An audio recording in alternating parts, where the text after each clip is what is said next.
actually a rather reserved and quiet person.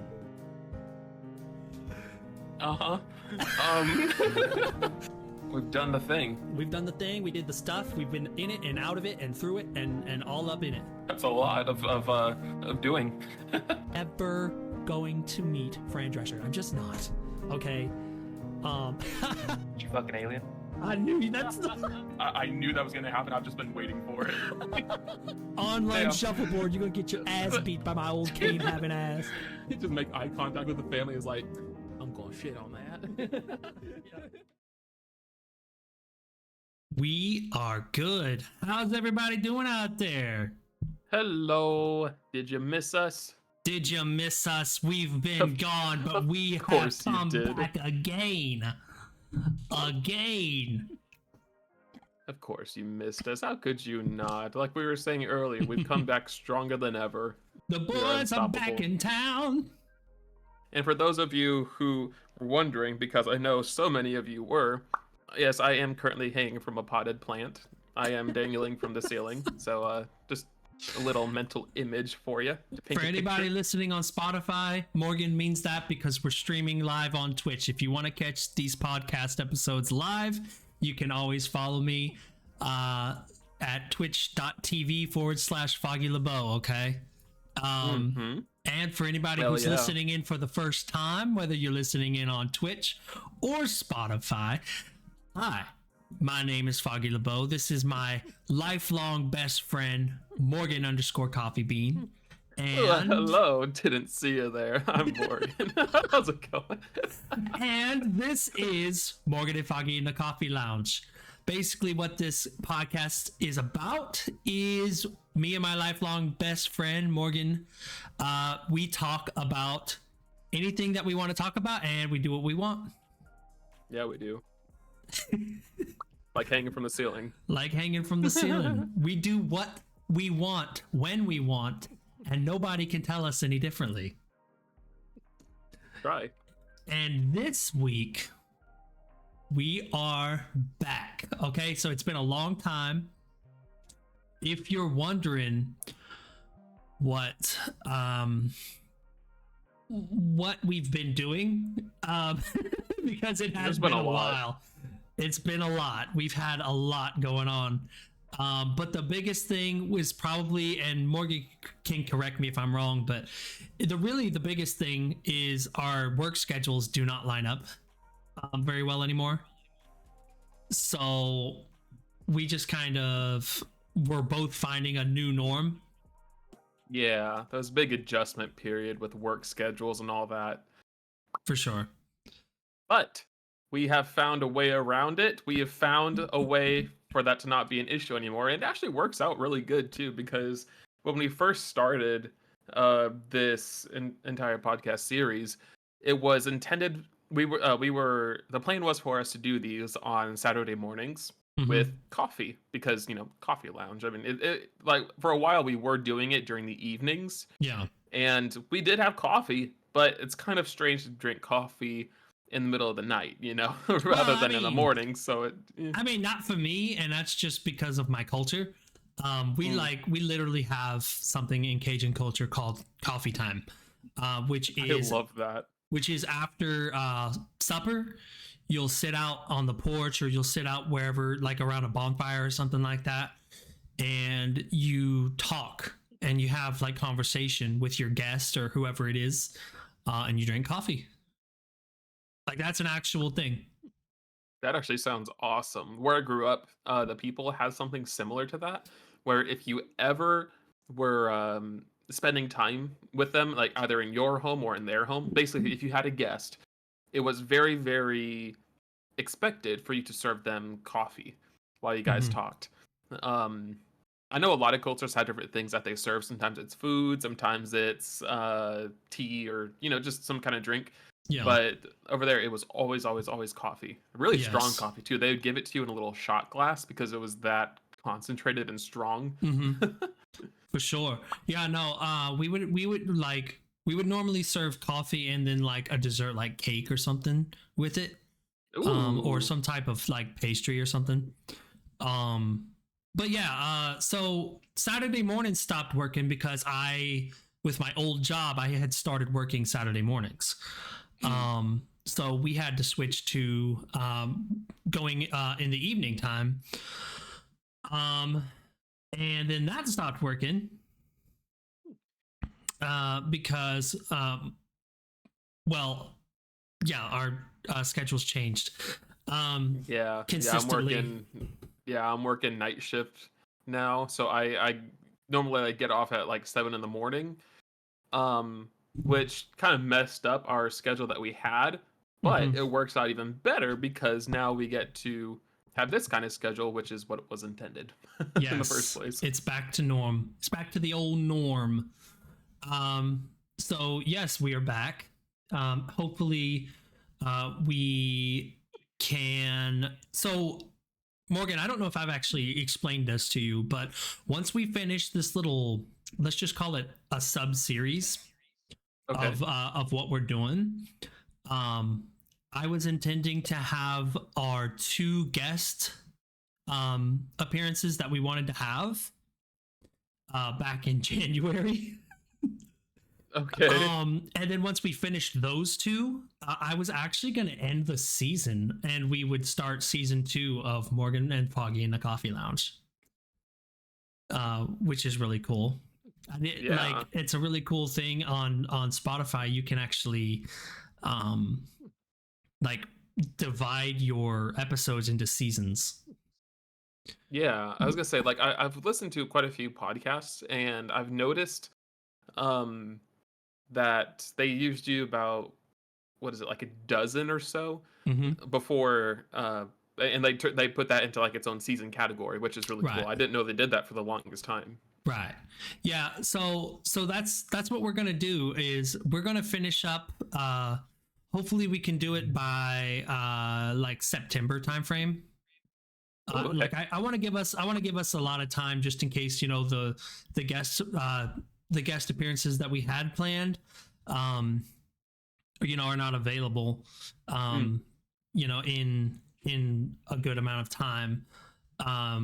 So that's what I'm planning on doing, and then we can start season 2 and start just brand new stuff. And if we have any new stuff that we want to try, we can do that in a new season. It'll be fun.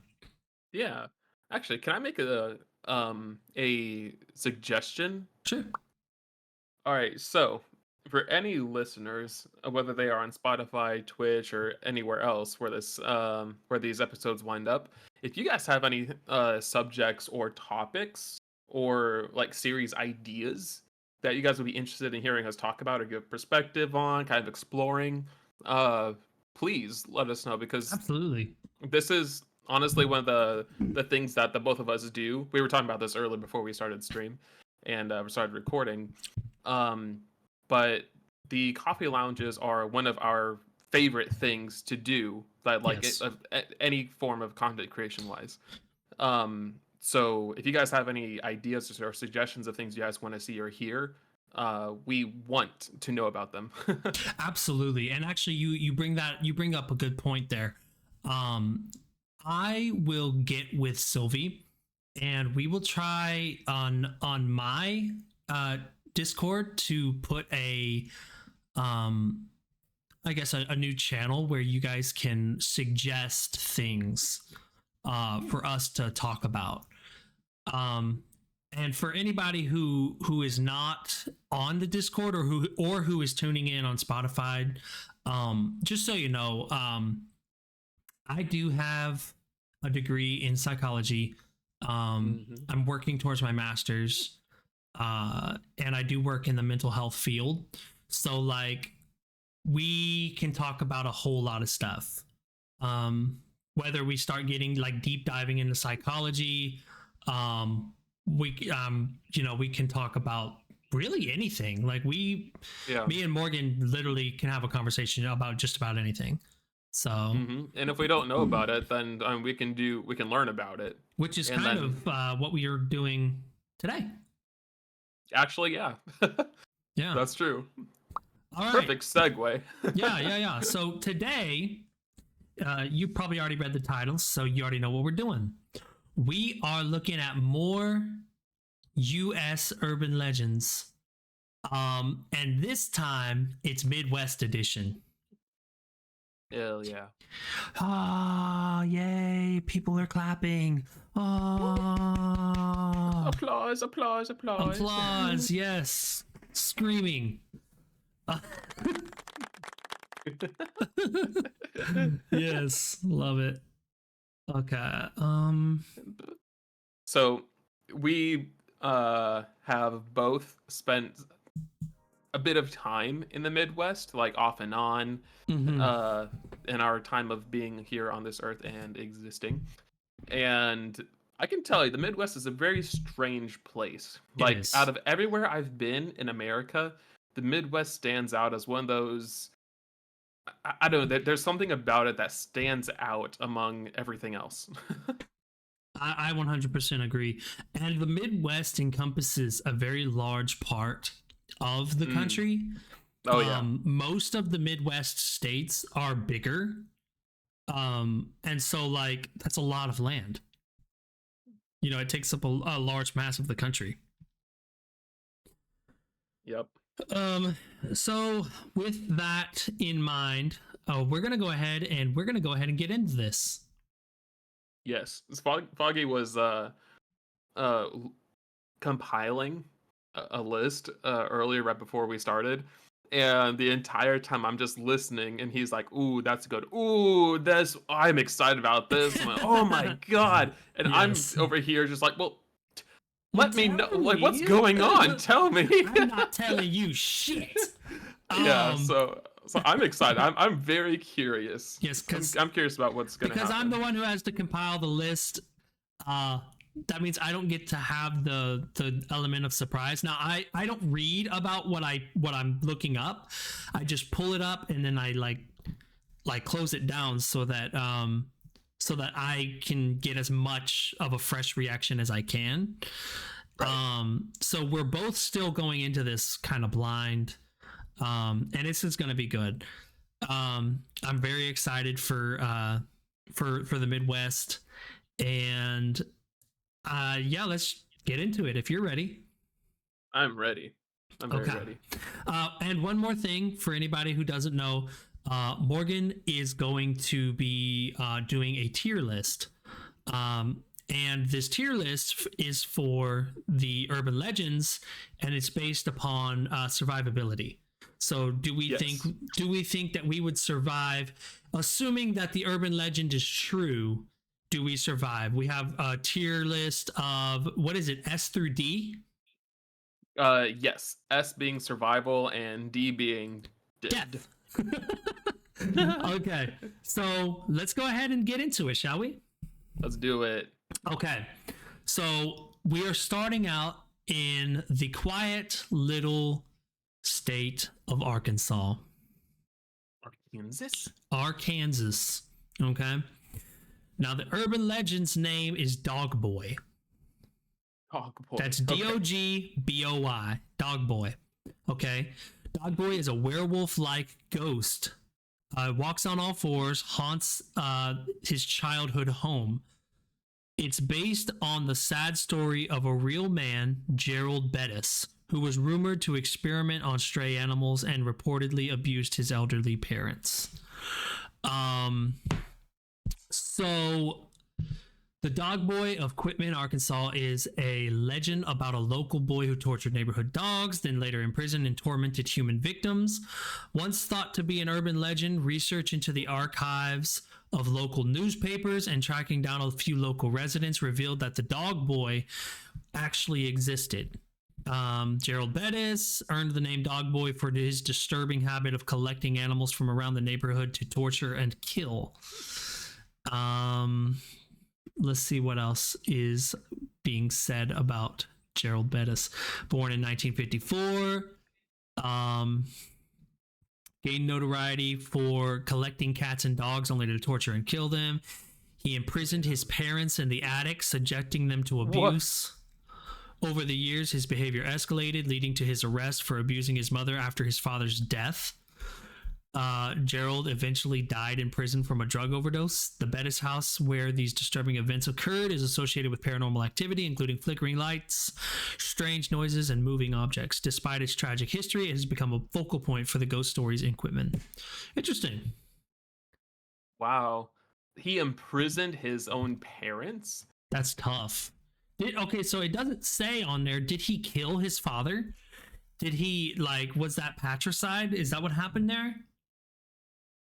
Patricide? Is that like homicide of the father? Oh, okay. Yeah. I don't know. How old was this kid again? It doesn't say how old he was. He does end up in jail though. And he does end up dying in prison. So it's not, I mean, obviously he's an adult when he goes to prison. Right. Whether or not he's doing what he was doing in his, like, you know, adulthood, or if it's like in his teen years, I don't know. It doesn't actually go into that, but it does say dog boy. Yeah. Maybe he's a teenager when he's doing these things. Yeah, I'd say like in my head I see him like pre-teen to early teens or so. Yeah. Because if he's big enough to you know, like get like kidnap his parents, he's obviously grown, at least, you know, like I would say late teenagers, because I've seen some big teenagers before, you know, like there's some teenagers who are like 6'5" and 270 pounds. Oh yeah. Like it doesn't. I was actually reading this article the other day about how nowadays, like the couple most recent generations of kids are like bigger, like in stature, than they have been before. Yeah. Yeah. So I don't know that that's the case here, but I'm gonna assume he's at least the size of an adult because he's able to overpower his parents and kidnap them both. Yeah. Unless he was able to somehow lure them up there and they didn't know what was going on, but I don't know. See, the thing about this, like in terms of survivability, you don't expect a child to do this kind of thing, you know. So yeah, he has that advantage of especially if he's smart about it, that he can lure people into places and then, you know, they don't expect a child to go just kind of go like feral on them and start, you know, going crazy. Anyways, yeah. I don't know. Children can be scary. They really can. I still say that it's high survivability rates. He's gonna try to kidnap me. I'm gonna slap him. I'll slap. Yeah, unlike his parents, I'm not gonna just sit by and let him kidnap me. Oh my god. Have you seen that video of the guy at the birthday party and he's just slapping everybody? Yeah, that is hilarious. That's what I'm envisioning right now. I do say I'm gonna give it a chance that the dog boy he gets me. By that logic, I'm giving myself an A. What do you think? That's what I'm thinking the same thing, because if it's just him, then like there's still a bit of a threat, but it's not that big of a threat. But if he has like a knife or something and you're not expecting it, or hiding a knife or a weapon, something like that, then that might make it a little more dangerous. Yeah. Dangerous as anybody with a knife. Yeah, so I'd say A. Agreed. Dangerous. Don't let him around your pets, because he's obviously a D tier in terms of if you were a pet. If you're a dog, watch out. Yeah. Yeah. I forgot to actually say, so we've already done the tier lists for the South and for the Northeast, and if I recall correctly, so far the number one spot in the entire tier list is still going to the Candy Lady from Texas. Candy Lady, yep. How scary was that chick? I almost compared him to her, just in the way that you don't expect it. You don't expect this person to attack you or to be a threat. Yeah. But this is a child, and he doesn't have the experience, the intellect, or like he doesn't have the cunning. He's not an adult. Yeah, the cunning. That's perfect word. Agreed. Okay, moving on. We are now moving up to the state of Illinois. And the urban legend here is ghost elephants. Ghost elephants. Wow, Ghost that's not elephants. something I expected to hear. Yes. Okay, so let me find it here. Okay. So, ghost elephants, a real-life 1918 train wreck of circus cars leading to troop deaths, has popularized the legend that elephants had to be buried where they fell. Now, supposedly, the circus still takes place at night in Woodlawn Cemetery. Okay? So, excuse me. There's a terrible accident. The train carrying circus performance crashes, and the area of the cemetery where those who lost their lives is buried is actually called Showman's Rest. It includes a mass grave of up to 61 souls, many of whom are unrecognizable due to the carnage of the accident. Animals, including elephants, also lost their lives in the wreck. Residents near the cemetery claim that you can hear the elephants wailing at night. The horror of that night in 1918 is terrifying enough without adding supernatural aspects. Visitors often leave circus memorabilia in remembrance of those who entered eternity that night. If you're interested in history, Woodlawn Cemetery is worth a visit even without the sound of elephants at night. Wow. That's tragic. You said 61? 61 souls claimed. Wow. In the train accident. Wow. And it's how did the train accident happen? Did it say? Like, did the train get derailed, or it says nothing. It says nothing. In each state, by blah blah blah. In Illinois, the story of ghost elephants in Woodlawn Cemetery in Forest Park is number one. There's no need to add a supernatural flavor to the real life tragedy that this legend is based on. It's all very true and very sad. Yeah, so that's pretty much it.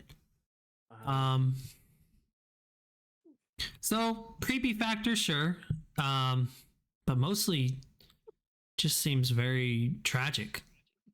Yes, S tier for sad. Yeah. Yeah, survivable and sad. Just sad. Yeah. I would like to go and see this place though, because especially because it says like it'd be neat to see the place where something like this happened. Mm-hmm. And I'm curious if people are still like leaving circus memorabilia there, because that was mentioned in that article you just read. For sure. Yeah. I think that would be really cool. It would be a lot of fun. If you, me, and Sil decided to take like a road trip and see all of these places, like every place that's been on the tier list. Yeah, that would be fun. I don't think so. We'll go to see Annabelle, but you know. Yeah. I'll go and take a picture or something. We can always give it a shot. We can say we tried. Yes. Okay, so we're moving over to Indiana. So Indiana, the name of the urban legend there is the green clawed beast in the Ohio River. Okay. With hairy arms, clawed hands, and green skin, this human-sized creature grabs unsuspecting women. Some believe the specific incident that inspired the legend was an extraterrestrial visit related to the Kentucky Goblins sightings, which happened on the same day. The green-clawed beast is an intriguing urban legend associated with the Ohio River near Evansville, Indiana. In the scorching summer of 1955, Naomi Johnson and her friend Louise Lamble sought relief from the heat by swimming in the calm waters of the Ohio River near Dogtown in West Evansville. As Naomi paddled about 15 feet from the shore, something suddenly wrapped around her knee, a hairy and claw-like hand. It pulled her underwater, but she managed to break free and reach the shore. Medical help arrived, treating her for cuts and scratches on her leg, but they couldn't remove a strange blue-green stain left by the creature. What was this mysterious beast? Some suggest it could have been a garfish, a prehistoric-looking fish. No, hell no, it ain't no garfish. Say something that would grab you with a hand? Yeah, no, and on top of that, garfish have like razor sharp teeth. Trust me. I know about garfish. I'm from Louisiana. A prehistoric looking fish that can grow quite large and it occasionally ends up in the Ohio River. Others speculate that the ladies might have been influenced by the 1954 3D movie The Creature from the Black Lagoon, where a green monster with claw-like hands attacks a woman swimming near the surface. Regardless of the explanation, the legend of the green-clawed beast continues to intrigue and haunt those who hear it. And remember, a man claiming to be an Air Force colonel visited Naomi Johnson's house shortly after the incident, instructing her never to speak of it again. Oh. Oh. Someone from the Air Force told her not to talk about it. Don't you ever talk about this to anyone. Maybe it's an alien. Wow. Maybe the little aliens have claws. I don't know. I mean, she was able to get away from it, but why was there like a bluish green mark stain left on her? Yeah, that's weird. Especially for something that sounds like it was pretty quick, like pretty brief. Mm-hmm. But you're able to surmise that it was hairy and had a claw-like hand. Yeah. So that means it at least had her long enough for her to feel that type of, like, to feel it. You're not going to mistake something. You're not going to mistake a fish for being hairy. There are no hairy fish. Yeah, my mind was going through like, okay, well, what would be in a river? And my mind went to like an alligator or a crocodile. But like in Indiana, yeah. But also hairy. Like crocodiles and alligators, those aren't hairy. No. So I don't know. What else do you think it could have been? I can't think of anything. I can't think of nothing. Like that's really interesting. And the fact that somebody came by and was like, "Do never speak of this." Yeah. Or your ass is grass. Your ass is grass. But it, like, see, if this was just one person, it could be chalked up to like panic. Yeah. You know, because like you got yourself, especially because it's so. Yeah, right. Like maybe like she was attacked by something, but like maybe she imagined like certain things. But the fact is that there was another person there also. Yeah, like she wasn't the only one. Yes. I will say, I think it's a weird thing to say that that the green clawed beast only attacks women. I think it was just the case that there was only 2 women there. Yeah. I don't think that the green clawed beast only attacks women. So in the case that the urban legend is real, I don't know. What do you think as far as the tier list goes? I'd say it's pretty high. Just because she was able to get away from it. Yeah, it gave up very easily. Yeah, and even though she was injured from it, it wasn't anything lethal. So I'd say it's pretty high up there, but if you weren't able to get away from it for whatever reason, like maybe it got a bit of grip on you, not only do you have to worry about the claws, but you also have to worry about being drowned. Yeah. So I would put it at like an A, maybe a B. Like high B, low A? Yeah, I'd say somewhere around there. I agree. B. Okay. Okay, sounds good. We are gonna do a B for the green clawed beast. Yes, B for beast. B for beast. Okay. We are moving over. We're gonna move a little bit west this time to Iowa. So this one is gonna be a little fun. I think you're gonna really like this one. This one is, and I may be butchering the name, so don't come for me. The Villisca Axe Murder House. Ooh. Okay. The Liska Axe Murder House. Yes. And this is in, where did you say? This is in Iowa. Iowa. So the Villisca Axe Murder House is based on real events. This 1912 cold case features a whole family, 2 parents, 4 children, and 2 house guests, being bludgeoned to death in their sleep. Since then, the house has been the source of odd paranormal activity, such as a ghost hunter stabbing himself in the chest in 2014. Oh my god. Holy shit. Okay. Wow. Gruesome and unsolved crime there. 8 people, including 6 children, were bludgeoned to death with an axe. The victims included the Moore family and 2 friends of one of the daughters. The killer left behind eerie details, such as covering mirrors, cooking food, and leaving a bowl of bloody water. To this day, the case remains one of the most notorious unsolved murders in American history. The house has become a popular destination for paranormal investigators and ghost enthusiasts who believe that the spirits of the victims still haunt the property. Wow. Wow. That's actually a lot. Right. Okay, so the family was murdered, and then from that point on, it was like the house was haunted, and a ghost hunter stabbed himself. You said somebody else was bludgeoned to death? Yeah. 8 people are bludgeoned to death. And then 1 person stabs him. This is in 2014. A paranormal investigator stabs himself in the chest and kills himself.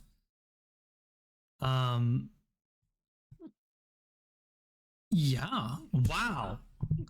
Okay. All right, so, well, damn. That's tough. See, I wasn't expecting bludgeoning. I was expecting something with an axe.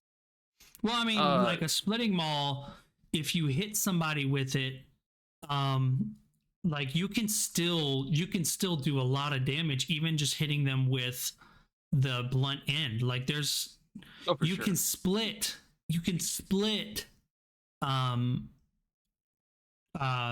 like logs, you know, just with the blunt end because it's so heavy. Yeah. Yeah, I guess I was expecting like a here's Johnny kind of situation. Right. But it seems like it happened in their sleep.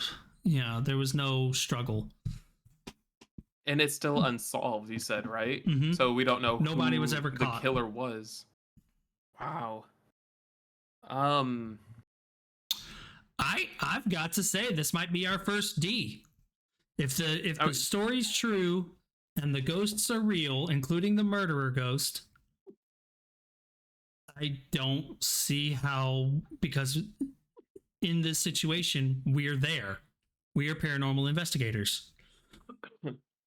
Yeah, I mean, you hear about hauntings and how like they move stuff or you hear things, but like if again we're assuming that the story is factual.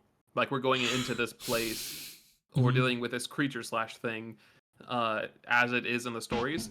Right. So if we go into this place and the ghosts are quote unquote strong enough to actually drive you to off yourself, then yeah, I'd say that's pretty likely a D. And again, this being a paranormal investigator, they probably have experience with you know, being in this kind of environment. You know, like this isn't their first time. No, I agree wholeheartedly. That's unsettling.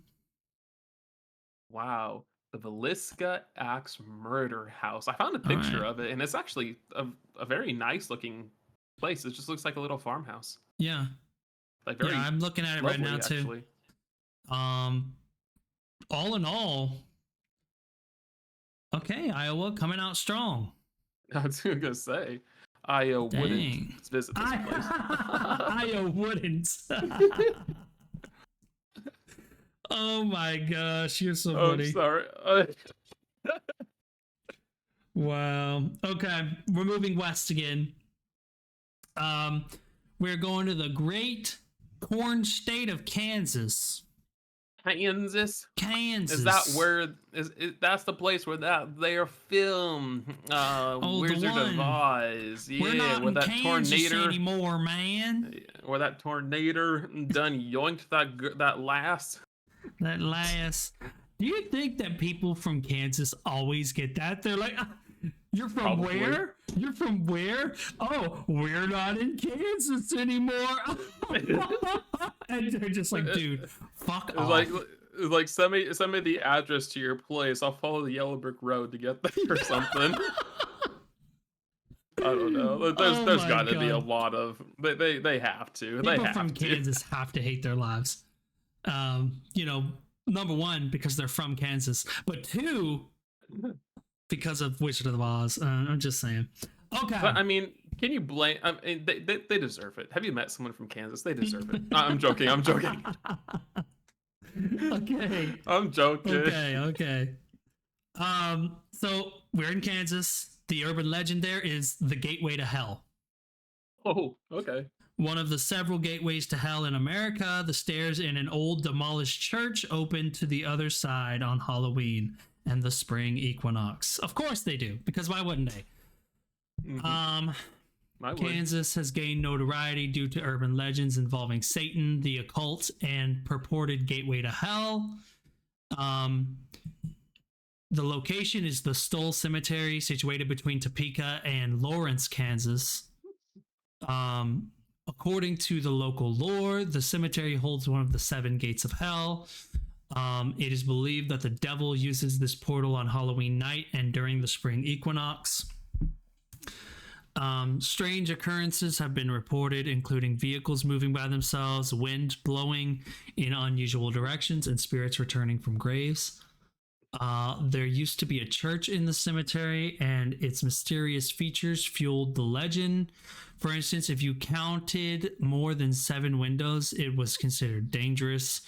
Additionally, no bottle thrown at the church would break, regardless of force. An article claimed that the current pope refused to fly over Stoll due to the alleged activity there. Refused to fly over it. Okay. Huh. Be cautious if you decide to visit. Trespassing is taken seriously by local residents and police, so it's best to seek permission before exploring the cemetery. Interesting. Okay, that's the end of that. My first thought is who is buried there. Right. I want to know, because it's a cemetery. I wonder who's buried there, and if you have to have permission. Like, what if you have like an old family relative, or some a grandparent or a great grandparent who's buried there? I wonder if you have to have permission to go and visit their grave. Right. I do think it's interesting that it's talking about that the local residents and police take it very seriously for people to go there. It almost sounds culty. Right. Like, yes, this is our place of worship. This is where we open the gateway to hell. Do not trespass. Far Cry much. Yeah. Yeah. Outlast 2 much. If you know, you know. Yeah. Wow. Interesting. Okay. So. But survivable. I was gonna say, it sounds survivable. Like, it sounds like there's a lot more superstition and just like a place you don't want to mess around with because of its history and like kind of weird goings on. Mm-hmm. Like, how does a bottle not break if you throw it at the wall? You know, no idea. No matter how hard you throw it, it doesn't break. That's interesting. Like, that's such a specific thing too. But easily survivable, I'd say. Yeah, no, I agree. All right. Kansas, I got to say, love, I was expecting more from you. Okay. You did not blow me away. All right. So, moving a little bit east again and a little bit down, we are moving to Kentucky. Kentucky Fried Chicken. The Kentucky Goblins. The Kentucky Goblins. Okay. Yep. The Kelly Hopkinsville encounter was a supposed extraterrestrial visit by small, goblin-like, green, hairless children with 3 toes. While most skeptics easily dismissed them as owls, there has been a new wave of recent sightings of them on the other side of Kentucky. It was a 1955 encounter near the communities of Kelly and Hopkinsville in Christian County, Kentucky.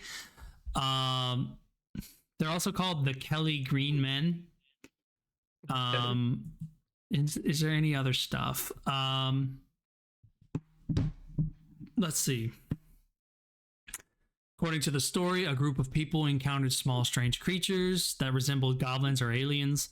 These beings were described as having large heads, glowing eyes, and claw-like hands. Okay, that's pretty much it. They just encountered them. There was no...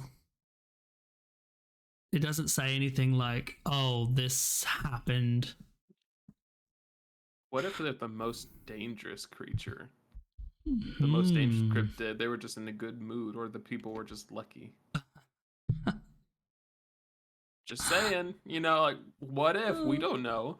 Because there's nothing documented on them, that almost makes them scarier, wouldn't you say? I guess. I'm just saying, you never seen a dead body around the Kentucky Goblins, have you? No, coincidence? Because they eat them like KFC. I'm gonna say they.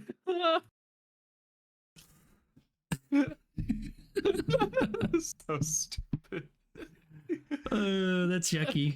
It's also yucky. Very yucky. Crunchy. Yes. I say that goes up in S though. Yeah. Because there's no, not even an injury reported with them. I would say they're pretty survivable. Agreed. All right then. Easy peasy. Kentucky. Okay. Before we go on to the next one, I have got to take a short bathroom break, just really quickly. Entertain the masses. I shall entertain the masses. So, you guys want to know something funny about Foggy? Now that he's no longer here, we can talk all the shit we want. So, I will have you know that this one time when when Grave and I went down to visit Syl and Foggy, we went out to this restaurant. We were like, oh, I'm feeling peckish. Let us go out to a restaurant and buy sustenance, the delicious variety. So we go there, we get our food, and we sit down. Okay, we're at our table. All 4 of us are sitting around. We're shooting the breeze, talking the shit, all that stuff, all that fun stuff. And there's a family, about like 4 or 5, and the entire time they're just kind of giving us the side eye because, again, Foggy is a very loud person, which is not a bad thing. That's one of the good things about him. So I don't want you to think that I'm trying to like talk bad about him in any way. But okay, so we're sitting there, we're talking, and then I believe it was Syl. I think it was Syl. No, I don't know. One of us said, no, wait, I think it was Foggy. He said, wouldn't it be funny if I just like jumped up on the table and started like yelling or being really loud, like go on this like wax lyrical about something, right? And then he said, wouldn't that be funny? And I was like, not really. It was like, I think you would get us kicked out. And he was like, I'll do it. You want me to do it? And then he turns around and locks eyes with the family who's eating dinner. And Syl is the one who's like, she pulled him back. She's like, I swear to God, don't you fucking dare. It was Grave who said that. Mm-hmm.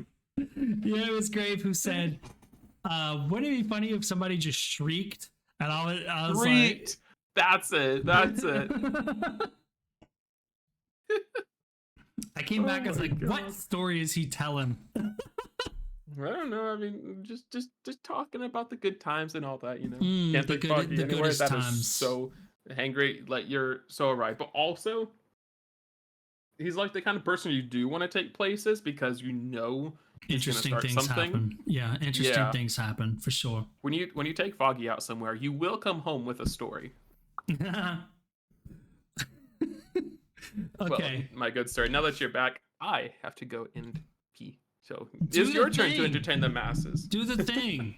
All right, I will do the thing. Wish me luck. Okay. Have a great time. So, guys, let me tell you guys something from my perspective of that story, okay? That's not at all what happened. In fact, it was quite the opposite. I said, hey, wouldn't it be interesting if somebody turned around and shrieked right now? And Morgan, okay, get this. Morgan was the one. Morgan got up and Morgan turned around in his chair. And Morgan looked at this family of people who were just trying to enjoy their time. Okay? And he like opened his mouth to do something, and I, in my selfless heroism, I was like, no, Morgan, sit down. You are not going to disturb these people's lunch, okay? So that's really what happened. In fact, I would even say that I should have been rewarded. Sounds fake, Foggy. I'll go confirm with Syl. No, it's not fake, my friend. It's not fake. It's real. It actually happened. Okay.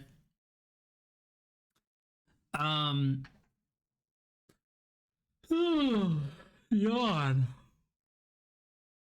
Oh, goodness. Things have been really, really good lately, by the way, guys, just so you know. I mean, we have had a couple of things that are, well, Foggy probably wouldn't lie to me. Exactly. I would never. I never have. I've never been called Foggy the Liar. My name's not Foggy LeBeau. It's Foggy LeBeau. Foggy Le Bluff. Yes. I was just telling them about how that story really went. Oh, okay. Yeah. Sorry, did I say something wrong? Did I need to be corrected? You were a little bit off on the details, so I just Listen. corrected the thing, you know. Listen, I tried. I was trying. I told them about my memory isn't great, and I know that. I can admit it. Well, mine is great, and I told them about how really what it was I was the one who said, hey, wouldn't it be funny if somebody shrieked right now? And that it was you who turned around in your chair and looked at that family just trying to enjoy their lunch. And I was like, no, Morgan, sit down right now. Sure. In my selfless endeavor to make sure that this family was able to enjoy their meal, I think I should have been rewarded for that. Well, you know, regardless of who it was who was getting ready, he definitely kept the peace. Whoever it was who was getting ready to shriek at this family, I can say I saw their face afterwards, and they looked scared. Like they looked like because whichever one of us who it was who took the breath. I mean, everyone, you dear listeners, you can decide. You know, like when have you ever had someone lock eyes with you and take a really deep breath, like they're about to say something like, and let me tell you something, like they're about to go full Karen? That's the kind of look that they had. Like they looked like they were expecting that. Mm-hmm. They looked frightened. Yes. So I hope you're proud of yourself. I'm so proud of the fact that I was able to de-escalate that situation before you ruined our timeout. I am too. Me too. Okay. Hashtag me too. Hashtag. Are we ready to get back in? I'm ready. All right.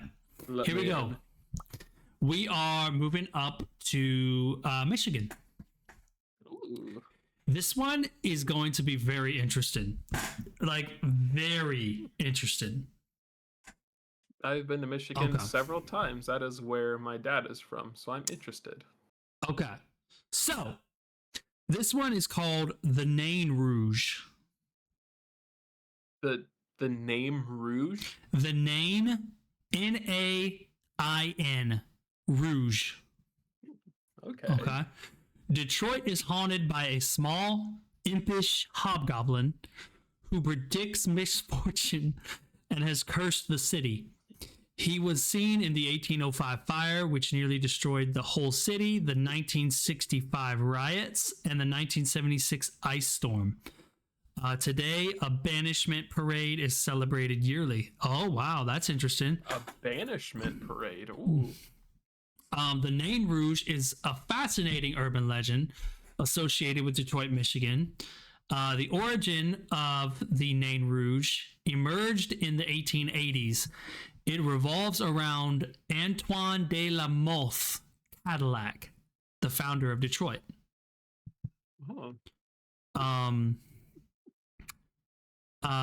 Descriptions vary, but the Nain Rouge is often depicted as a red-faced dwarf with sharp teeth and a malevolent grin.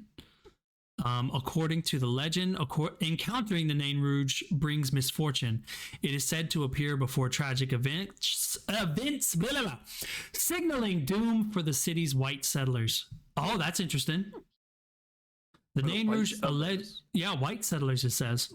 The Nain Rouge allegedly danced amongst the corpses after the Battle of Bloody Run in 1763, where Native Americans from Chief Pontiac's Ottawa tribe defeated British soldiers. It was also blamed for Governor William Hull's misfortunes during the War of 1812. The Nain Rouge legend has become part of contemporary Detroit culture. People celebrate Marche de Nain Rouge, an event where they chase the creature out of the city and burn it in effigy each spring. So next time you're in Detroit, keep an eye out for this enigmatic red dwarf. This one's interesting. That is really interesting. The fact that there's history with it and that there's a banishment parade, that's actually really cool. I don't think I've ever heard, at least not here in the States, of something like that where they celebrate a demon or something malevolent banishment. Yeah. That's very ritualistic, isn't it? Yeah.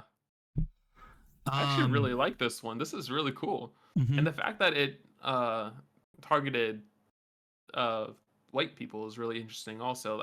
Obviously it had to do with like the British and all that. Versus Native Americans.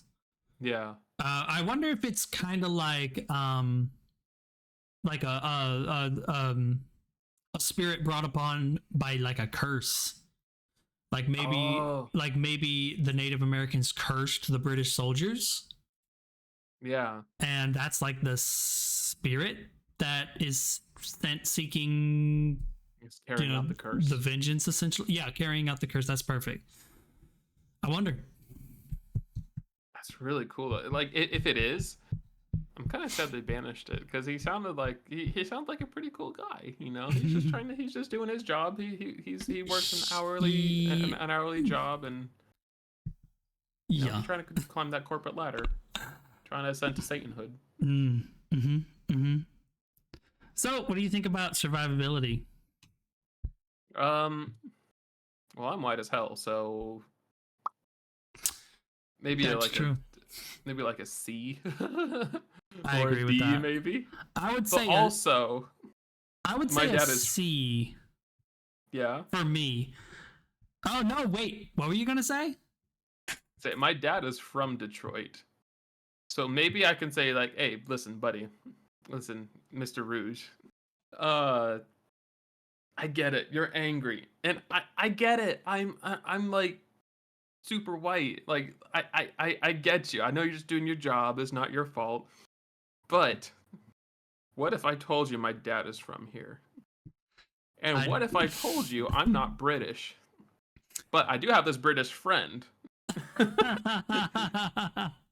I do not believe bargaining is gonna work for you, my friend. Probably not. But I think it'd be funny. That is really interesting, though. If your dad's from there, that means you would have, in the case that it was real, at least your dad would have had a very real chance of encountering this thing. He's still alive and kicking, so I don't know. I'd say like a C because like it brings about like tragedies, right? So like big fires, things that are like almost cataclysmic, if you will, for Detroit. By that logic, I mean their argument could be made that it's not necessarily like death, but like certainly misfortune. You lose everything. You lose your house. You lose your, I mean, look at Detroit itself. Nothing good comes from Detroit. You think of Detroit, you think this abandoned, gloomy, gray, abandoned city, basically, where everyone is miserable. Maybe that's because of the Rouge. Maybe they didn't banish it. Maybe their banishment ceremonies don't work because, well, they don't actually believe. Interesting. I like us surmising this. Yeah. I mean, also my dad, he growing up, he would tell us so many stories about like different experiences he had like living and growing up in Detroit. And a lot of them had to do with supernatural stuff like say Ouija boards, hauntings, a lot of different things, especially with his sister, that happened. So who knows? Maybe there's a little something going on up there. Up there in the Mitten State. Yeah.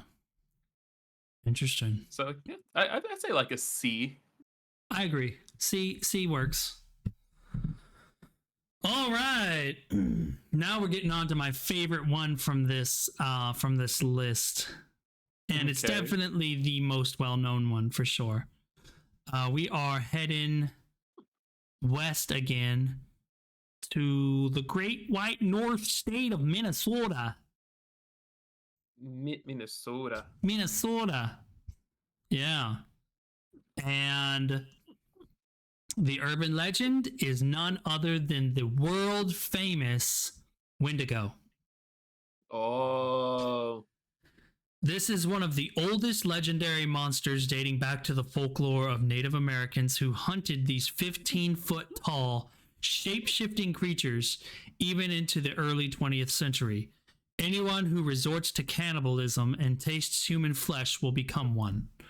The Wendigo is a malevolent being from Native American folklore, particularly associated with Minnesota's North Woods, the Great Lakes region, and central Canada.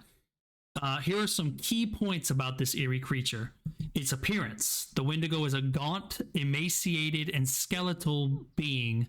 Its skin is desiccated, pulled tightly over its bones and ashen gray.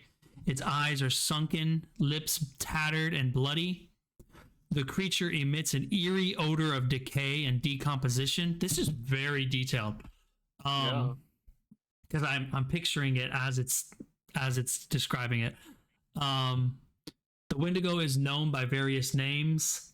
The Wendigo, the Wittigo, the Wittico, the Weetigo. The Weetigo doesn't sound threatening. The Wendigo. Okay. Algonquin, Eastern Cree, Saulteaux, and other indigenous peoples describe it. So it's not just Wow. coming from one like tribe. Like that's very interesting. That is really interesting. Legends associate the Wendigo with winter, coldness, famine, and starvation. A Wendigo is created when a human resorts to cannibalism to survive. In harsh conditions, stranded individuals might have eaten the dead to stay alive. Extreme greed and gluttony could also lead to possession by a Wendigo. The Wendigo stands over 15 feet tall with a heart of ice. It hunts down humans, feasting on their flesh. Sometimes it possesses individuals, turning them into Wendigos as well. Remember that the Wendigo serves as a cautionary tale against greed, excess, and cannibalism. It embodies the harshness of winter and the consequences of violating cultural taboos. Yeah, that's a D. No, yeah, that's First of all, absolutely a D. it's not even close. That is easily the most dangerous, way more dangerous than the Candy Lady. See, okay, I have a question about this. Like, this is absolutely a D tier. I'm just gonna throw that on there right now. Like, okay, so the Wendigo. It mentioned possession several times. So is the Wendigo a spirit that possesses you, and if you're possessed by it, it transforms you into what it the creature is that we think of? Yeah. Okay, gotcha. And the thing is like, and I've seen this not only in like different forms of media, but also I've read about it extensively. Wendigos also have like unique powers, things like voice manipulation, where they can like pretend to be somebody else to lure you out into the woods. Gotcha. Yeah. I remember that. Tough. Like, how are you supposed to beat something like that? See, and not only that, but they're also very, very fast and very, very strong too, aren't they? Yes, very, very much so. Way stronger than any one man. Yeah, and 15 feet tall. My God. Yeah, this thing is definitely deadly. Like, probably it's a unit. This thing beats the Candy Lady. Yeah, it's a unit, just in sheer ferocity and every it's cunning. It's a hunter. It's tricky. And this is one of those ones that a lot of people believe really does exist. There's a lot of people who believe that Wendigos really exist. Not only that, but if it gets you, if it kills you, I think you said it can also turn its victim into a Wendigo also, so it can basically replicate or like spread. Yeah. Man. Okay, so a little fun fact: cannibalism has existed for almost the entire existence that humans have existed, because ancient food, and people. if you're starving, then you're gonna resort to whatever you can to survive. But the most recent like popular event of cannibalism that we've seen, it was in the 1995 or 96, I believe. There was a prime minister that was eaten, like cannibalized. Like, it's been legal up until very, very recently, not even 20 years, for cannibalism to be a thing that people can just do. Yeah. Like, it was only very, very recently outlawed. So the fact that it's been happening that long, and it can happen so easily, like becoming a Wendigo can happen so easily, just eat another person. Or like, it doesn't even have to be that. You could just be a greedy person. Yeah. Think about how prevalent greed is in the world, especially in the United States. Think about that. Like, really think about that. Can it? So can Wendigos alter their form? Like, can they look like people? I am not aware of them having the power to like transform or like do some type of disguise. I know they can like throw their voice. They can change their voice to adapt to lure you out. I don't know about. I don't think that they can. Gotcha. Because this sounds like what you imagine a skinwalker to be. Just like obviously there's differences, but skinwalkers like they change the way they look is their biggest thing, you know. Mm-hmm. I was gonna say if this thing could do that, if this thing could actually make itself look like other people or disguise itself like what you were saying, uh, maybe that's why. I mean, that would explain a lot about like the people in power and stuff. Anyways, but no, this thing is absolutely dangerous. And you're right. I wasn't expecting this to be a Minnesota creature. Mm-hmm. Wow. I knew you would like it. This one is honestly probably one of the most compelling ones too. Like I don't know. I've seen a lot of videos and watched a lot of stuff about how Wendigos are real, and like somebody taking video and they hear like this random screaming in the woods and stuff like that. Which sometimes I can chalk up to like mountain lions. Mountain lions actually scream out in the woods and stuff like that, and it sounds terrifying, but sometimes it doesn't sound human, or well, it sounds more human like than it doesn't sound animal like. So I don't know. I wouldn't rule out the fact that Wendigos might exist. I'm not so arrogant as to believe that something like that couldn't exist in the world. Obviously, Native Americans have been seeing that stuff for centuries, and if those stories were being passed down and like they were actually hunting them in the woods, there's something to be said there. I was gonna. That's what I was about to bring up. Is the most compelling part of the Wendigo story is it's not just one source or like one like place that has stories about the Wendigo. It's in so many different areas, different tribes, different cities and towns and time periods, Have and a they story all of the same describe creature. the same thing. Yeah. I say like that is probably the biggest piece of quote unquote evidence that you can get about a cryptid or aliens or spirits or ghost is if it's all different people who have nothing to do with each other in completely different areas talk about the same creature and have the same description of it. That is probably the most evidence you can have for something like this, unless like one is obviously caught, you know. Agreed. All right. That's we cool. are like nearing the end. We still have a few more, but we're going to go ahead and kind of speed up a little bit. That way we can get them all in a timely manner. Okay. So the next one, we're moving down to good old Misery. No. Not Misery. All right. Missouri. Yeah.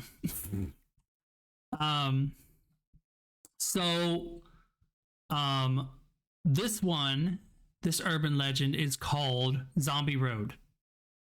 Okay. Zombie Road. Hold on, let me pull this up.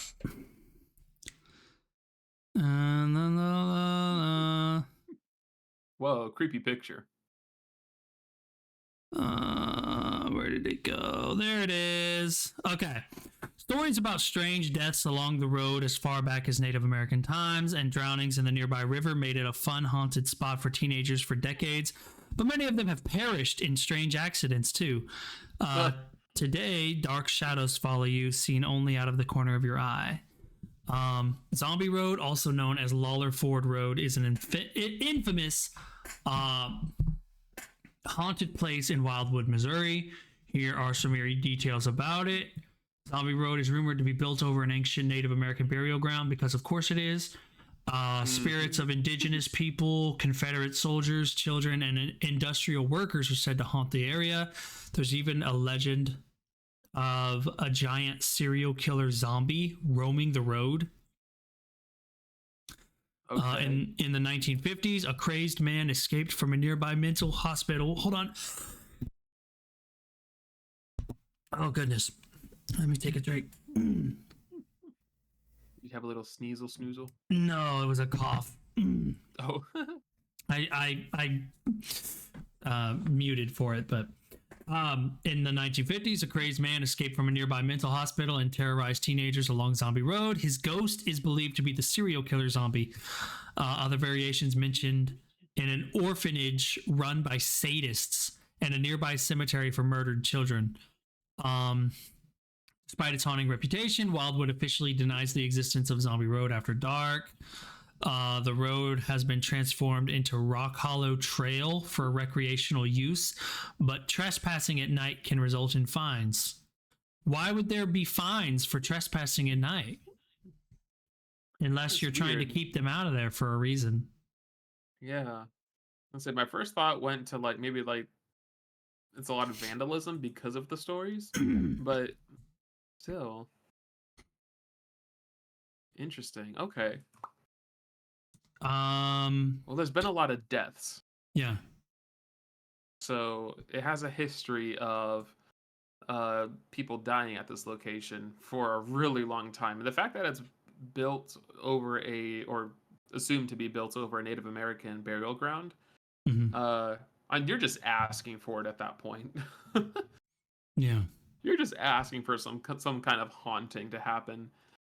I'm looking at these pictures. These are actually like, legitimately creepy. For sure.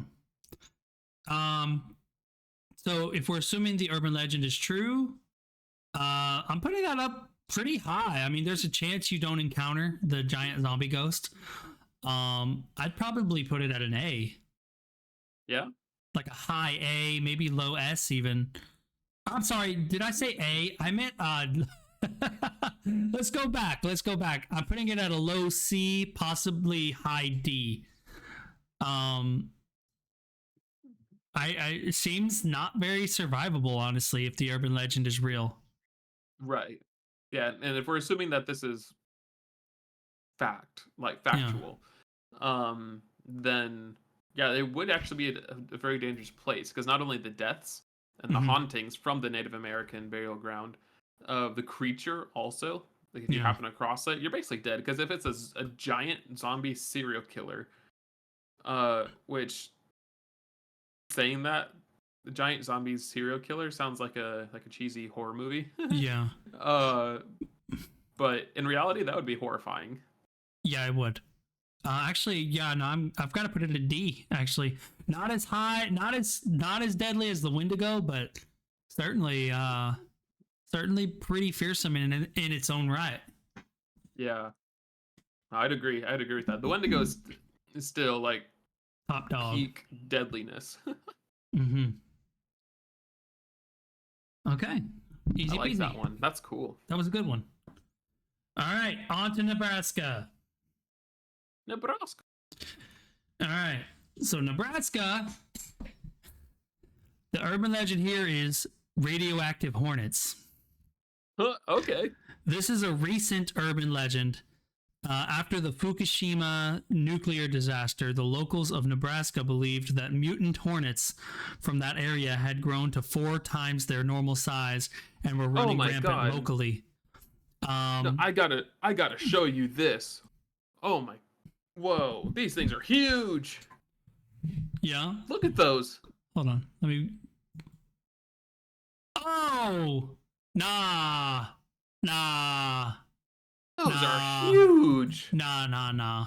Okay, in 2013, a rumor emerged that giant Asian wasps had infiltrated central Nebraska after the Fukushima Daiichi nuclear disaster. According to the legend, these radioactive hornets have been exposed to radiation. Not only that, but they were also said to be extremely aggressive, with venom 2,000 times stronger than their non-mutated counterpart. Whoa. However, the truth is less sensational. No Asian hornets have ever been spotted in Nebraska, and they certainly haven't caused any harm. While Asian hornets are indeed large and possess potent venom, their attributes are not a result of radiation exposure. Assuming the urban legends are true, damn, I gotta put that at a C. No, yeah, for sure. Honestly, this has got to be. I wouldn't quite put this at D, but it's definitely a high C. Okay, so for anyone wondering how big these things are, I mean, you can look them up for yourself. Like, just Google like Nebraska radioactive hornets, it'll come right up in the images. But for anyone who doesn't want to do that, hold out your hand. There's a picture of a person's outstretched hand, and one hornet is the width of your hand. Yeah. Like these things are huge, and they're stingers. You see those things? Those things are like little huge. hypodermic needles. Yeah. My God, like you can see the individual barbs on their legs and everything. These things are huge. These things are definitely Nasty. getting up there. These are up there on the tier list. Yeah. The only reason I didn't put them is because technically, even though they are still wasps and their venom, or rather, even though that their venom is really strong, they are still wasps. Meaning that we still have anti-venom for their venom. So even if you do get stung and you are allergic,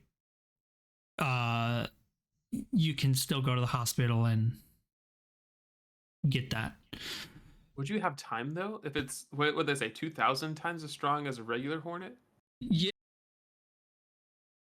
I don't know what that would. Venom spreads, but it doesn't spread that fast.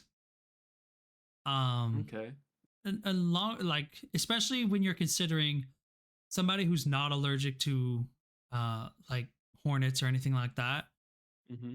They don't even seek medical treatment for that. They just tear the stinger out or scratch the stinger out, and then deal with the welt for a few days.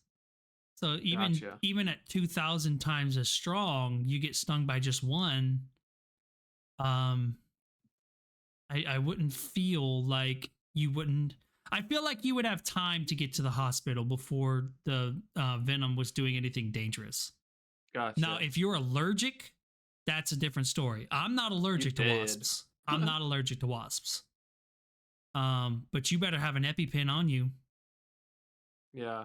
I was gonna say, I feel like the way that these things would be the most deadly, because encountering them like just around the city or in town would probably be very, very low.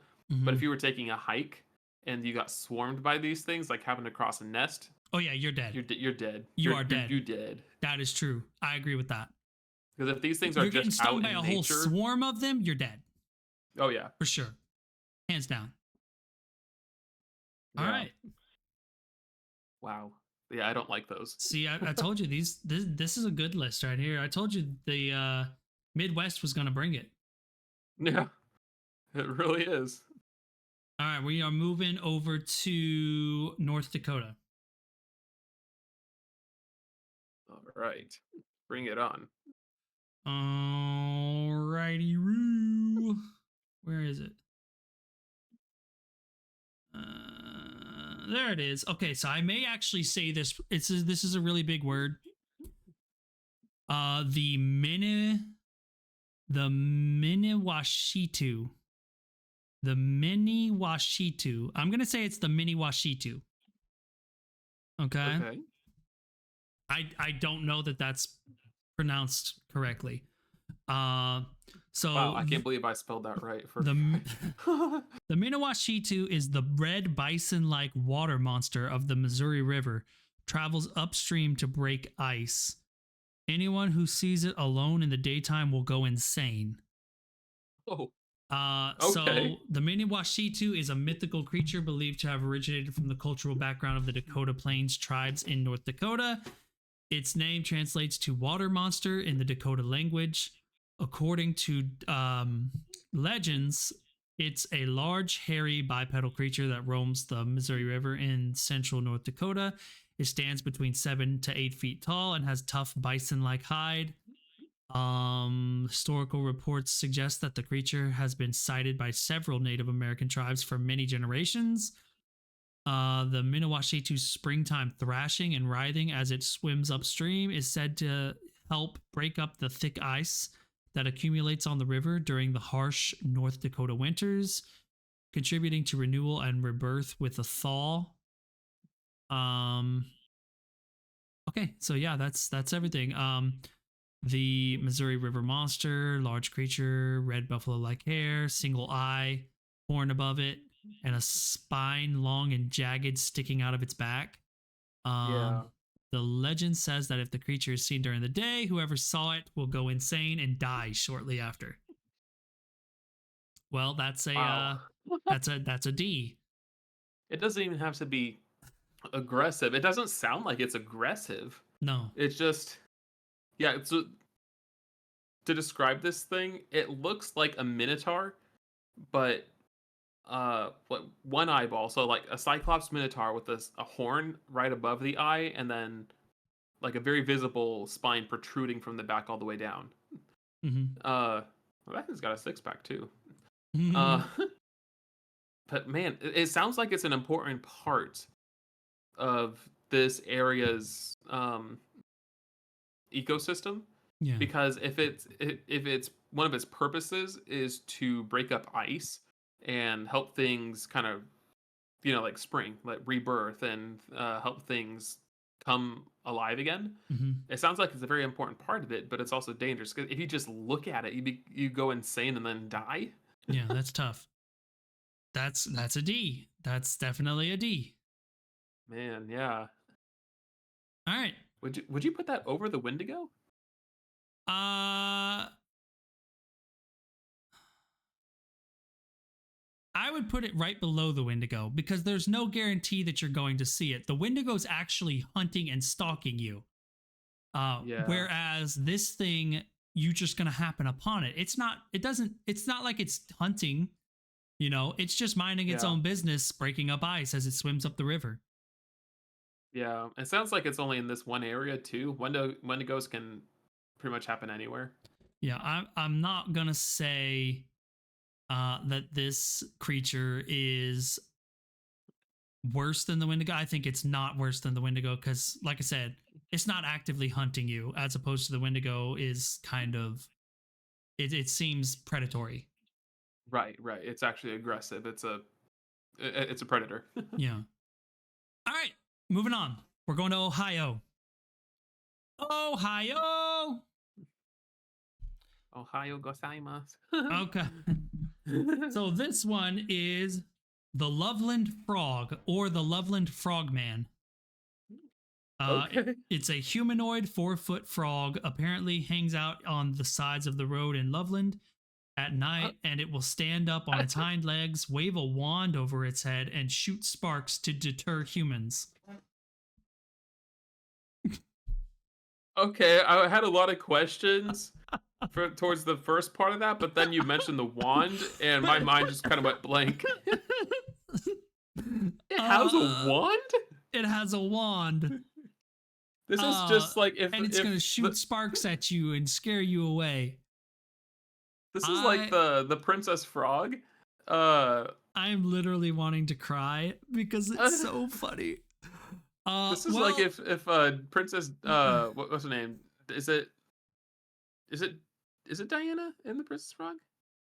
Is that her name? Tiana? Diane? Tiana, that's it. Well, why does that one Diane? This is like if she had actually kissed what's his name, and like he got back to human size, but it's still a frog. That's what this thing looks like. Oh my god! He has a wand. Where do you get the bippity boppity boo? I don't know, but that's gonna be a straight up S tier for me. Cause if the frogman waves his little wand at me, I'm slapping him. I'm just gonna slap him. Then I'm gonna eat his frog legs. Oh no. Definitely S tier. S for sensational. Sensational. Probably my favorite cryptid on the list so far. That thing's amazing. I love it. You know what? I would love to see a show about the Loveland Frogman where he's like an absolute menace, and he just like waves his wand and shoots sparks at people just to like blind them so that they'll like fall off their bike or something.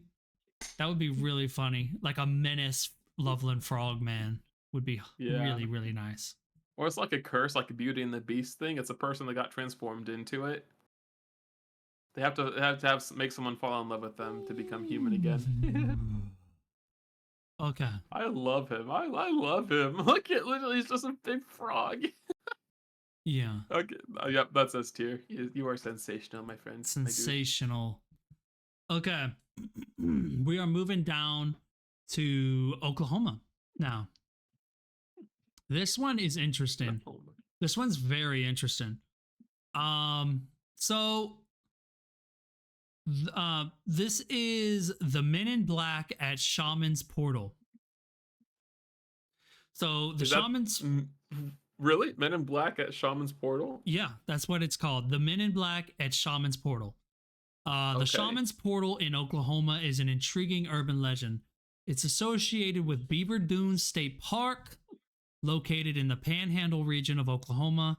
Here's the eerie story behind it. The park's paranormal history dates back to the 1500s when men traveling with the explorer Coronado mysteriously disappeared from the dunes. Witnesses report bizarre flashes of what seemed like green lightning. Native Americans had warned Coronado about the dangers of the area, but he didn't heed their advice. Over the years, more lives have been lost in these eerie but beautiful dunes without explanation. The location has become known as Oklahoma's Bermuda Triangle or Shaman's Portal. Theories abound, including the possibility that it was a UFO crash site at some point. Visitors camping in the park have reported seeing military-looking people digging in the middle of the night. These strange occurrences have drawn archaeologists and investigators to this supposedly haunted area. What do you think is going on in the sandhills of northwestern Oklahoma? Have you ever seen or have you ever visited Shaman's Portal and experienced anything strange? As for the Men in Black, they're a fascinating urban legend too. These enigmatic figures, often clad in black suits, appear at people's doorsteps, asking about reported alien sightings. They have pale skin, speak in a robotic voice, and wear shades. The MIB are rumored to be either real agents or aliens disguised as agents, or something else entirely. Their purpose? To keep UFO witnesses silent about what they've seen. Are the Men in Black an urban legend? I guess so.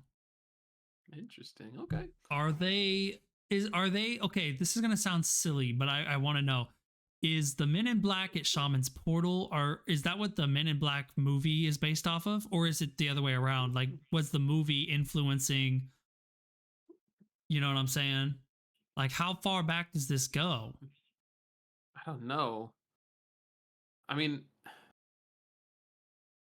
to mention that the Native Americans had a like a whole bunch of stories and warnings about it. Mm-hmm. I don't know. That could be recent. That could have been a long time ago. Well, it's definitely survivable though. Yeah, it's just a location, really. Yeah.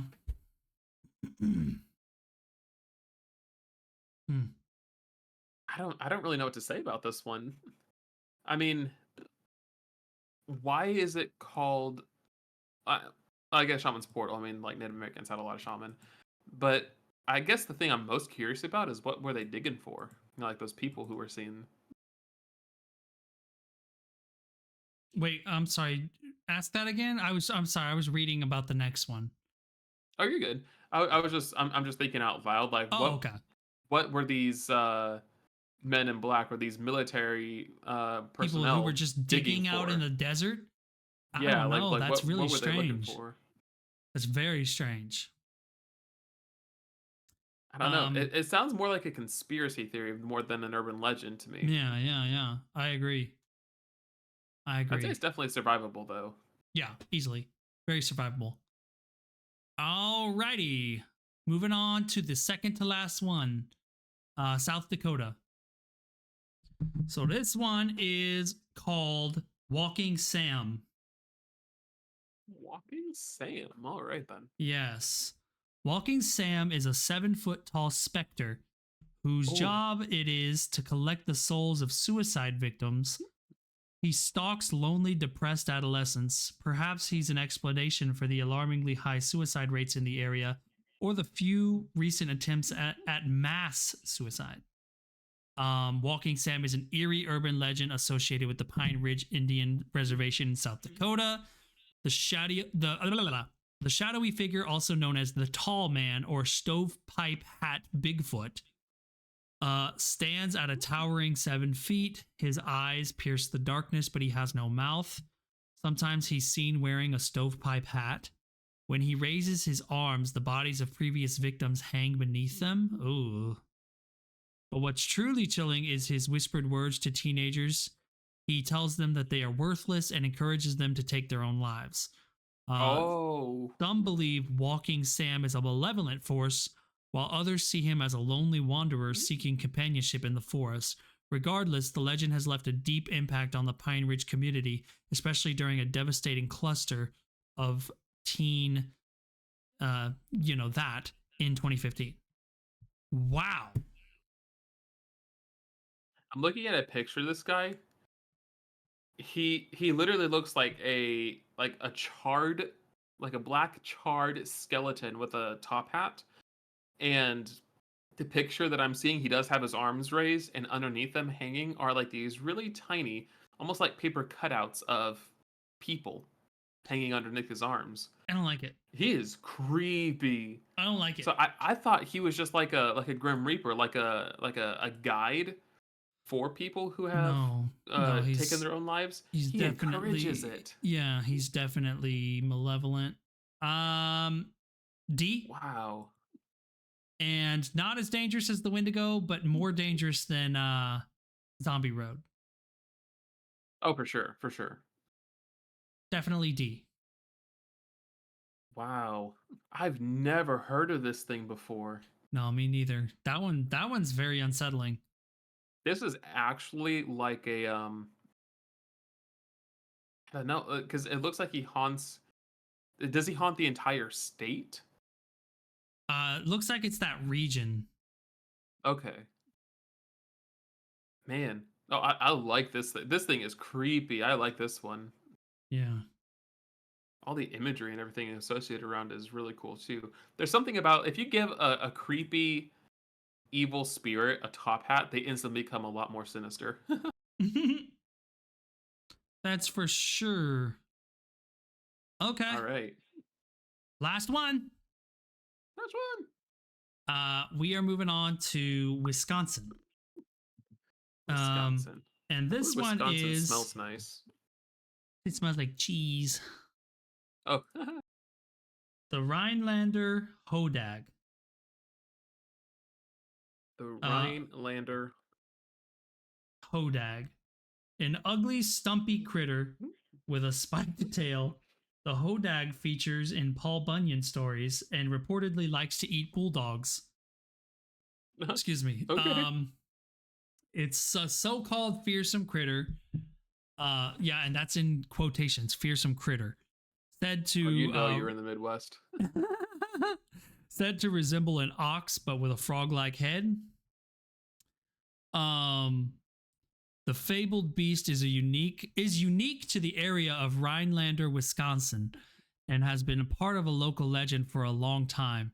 Description: although the Hodag has been part of Rhinelander's lore for as long as anyone can recall, no one actually saw one until 1893.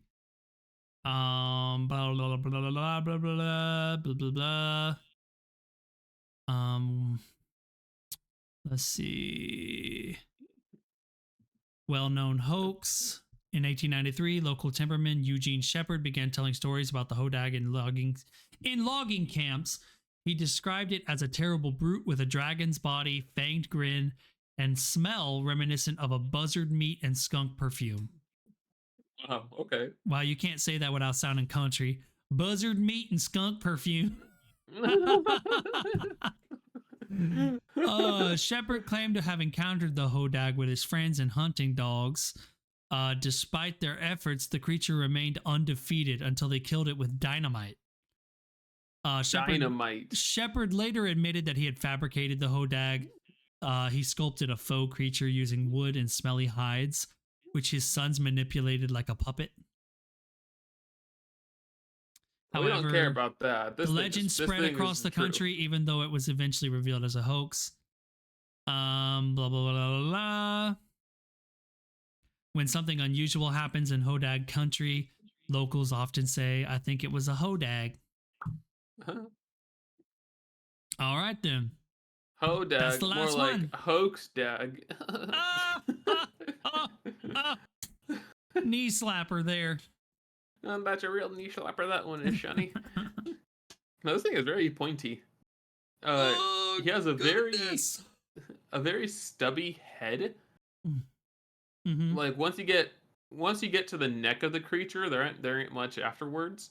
Yeah. It does look very pug like in the face, like almost like a bulldog. And then it has the two really long horns, almost like a bison, and then the tusks coming out of its mouth, and really sharp long spikes along the back. Mm. It looks like a cross between like a bison and no, like a Chinese dragon, honestly. Well, okay then. So yeah, that's that. I don't know. What would you rate this? I would say like it's like assuming it's true. Uh it would be something dangerous to come up like to come across because that thing has claws. Those Yeah. things are long and But gnarly looking. it doesn't say anything about it attacking, although it does say they had to defeat it with dynamite, so it's tough. Yeah. Hmm. It needs the boom boom. I'm not gonna rule out the fact that it could possibly kill. But it is interesting to note that it doesn't say anything about it killing any humans or that it even attacked any humans. It only says that it likes to eat bulldogs. So by that logic, I'm giving myself a nice A. Yeah. Yeah, I'd agree with that. Yeah. Sorry, dog boy, but I think this thing is a little bit more. I don't. Yeah, I say it's a little bit more dangerous than you, dog boy. Agreed. Huh. Well, The hodag. I've never heard of the hodag before. no. Really, This is in really, really weird. Wisconsin. I wonder if they have because it looks like there's an exhibit like in some sort of museum or something, kind of uh memorializing it. Memorializing it. Oh, I meant memorializing. Uh, uh, it looks really cool. It really reminds me. It looks a lot like a Chinese dragon, which I find really interesting for the states. Yeah. All right. Well, that's that. That's the list. He looks like he's just happy to be here. Cool. All right. Well, we have a lot more in the D tier this time than I think we've had in any other tier list and any other episode. Yeah. We have 5 down there. Wow. Yeah, we have 5. And they were like really dangerous too. Like really dangerous. Yep. And we got at the top of the list, we got the Wendigo, which I mean, enough said. We like you think of the Wendigo as like, oh yeah, that thing comes after me, I'm dead. That thing's dangerous. We got the Mini Washitu, which you look at it, you go insane, and then you're dead. So it's like 2 for the price of 1. Yay. Mm-hmm. You got Sam, who's just wow. Sam. I've never met a good Sam. I'm joking. Yeah, encourages you to off yourself so it can have you underneath its arms. He just wants streamers. He has. Then there's the Axe Murder House. That one is actually creepy. That's the first haunted place where I'm like, wow. And then we have the Rouge of Michigan. Nain Rouge. Nain Rouge. Yeah. Yep, that we definitely had a lot more D tier ones this time. For sure. Well, all right then. Tune in next time, I guess, to we're gonna go to I think we should go to the Pacific Northwest this next time. Okay. So we'll do all the Northwest, and then we'll do the Southwest on the next episode after that. And we'll officially wrap up the Urban Legends series. I'm excited. The Midwest really the Midwest showed out. The Midwest really showed out. Like it. Yeah. They did good. I think honestly, probably my favorite list so far out of the 3 that we've done. Honestly, I think so too. Um, I think it says a lot that the creature or like the legend we were most scared of up until this point was an old lady. Um, and now the most dangerous thing that we've come across is the Wendigo. Freak. Yeah, Freaking hell. Oh my yeah. So I gosh. just sent you the tier list so you can actually Thank you. look over I was everything looking at it. yourself. I was literally And looking at it. I am curious, like if any of you guys actually have, like if you guys want to make your own tier list based off of all these things, or if you have a favorite urban legend that maybe we didn't cover, because every in the states, There's every state multiple is urban huge. legends. Yeah. Yeah, it's like the states are huge. So if you have a favorite one that we didn't mention, like if you live in one of these states and they're like, oh well, they didn't mention mine, uh, or if you have a better one, like Yeah. tell us about it. Yeah. Tell Let us us about know. it. Yeah. That sounds good. Yeah. We'd love to read about it. But in that regard, I think we're gonna go ahead and end the episode here. If you guys liked what you saw, like it. You know, every Better. time you do that, especially if you're listening on Spotify, it just helps out so much, and it lets us know that hey, we're on the right track. We're doing the content that people like to see. Um, and we would really appreciate it if you could share it as well. That would be even more fantastic. But nonetheless, we're gonna go ahead and sign off here. Follow us on all that there social media. You can find me anywhere that you can find Foggy LeBeau. You can find me at Foggy LeBeau. And you can find old Morgan there on all that social media. You can find him at Morgan _ coffee bean or Morgan _ bean. Yep. And I think that's pretty much going to wrap up the old episode. Yes, if you guys need any more encouragement for supporting all of this, let me give you a little bit more encouragement, okay? These are not threats. But for every time you like it, every time you like one of these episodes, I smile. Every time you share it, you are feeding me and my loved ones. For every time you don't do both of these things or one of these things, I cry. That's So, right. you And know. the puck wedgies lick his feet. Ew. Oh my god. Save me from that. Please like the episode. I beg of you. Yes. I don't want my feet licked. Yeah. Okay. Well, anyways, we hope to see you guys in the next one. We are out. Bye. Bye.